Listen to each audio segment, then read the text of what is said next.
Iti sa Valle Bangir, balo diti Abra Provincial Jail nga agrek-reklamo ang mabugbugbog mayakar iti BJMP ti Bukay Abra. Detalye ni Bridget Mayo. Maragsakan ti pamilya ti maipagarop ang mabugbugbog a balo diti Abra Provincial Jail ani Lindon, Alzate. Pinaburan ngamin ti korte ti Kiddawda. Basar ka daytoy nga order nga inyat nag ti Regional Trial Court Branch 1 Bangen Abra idi Kalman. Manmandaran ti korte ti management ti Abra Provincial Jail nga iyakar ni Alzate ijay BJMP iti Bukay Abra. Talat na DJ sanag po ang lalo di pa nagbiyahe na ngamin. At ayun ti from Bangen to Bukay siguro ma'am. At ayun siguro na ako yung na mapasama kanya na tadalan.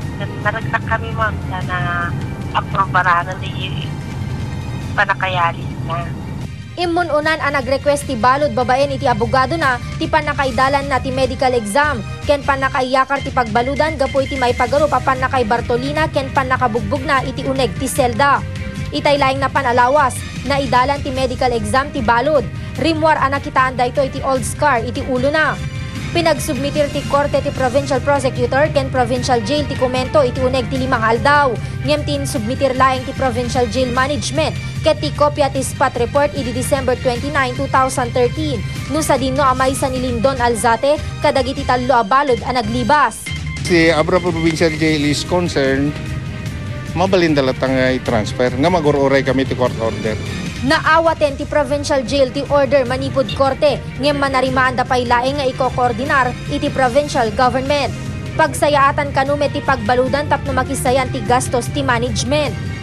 Dejay district jail, national dejay, national budget. So nga mapalag-anang kami. Mangnamnama met ti pamilya ti balod a natalged ti panakaiyakar na aging gana makadanon iti pakayakaran na ijay BJMP Bukay Abra.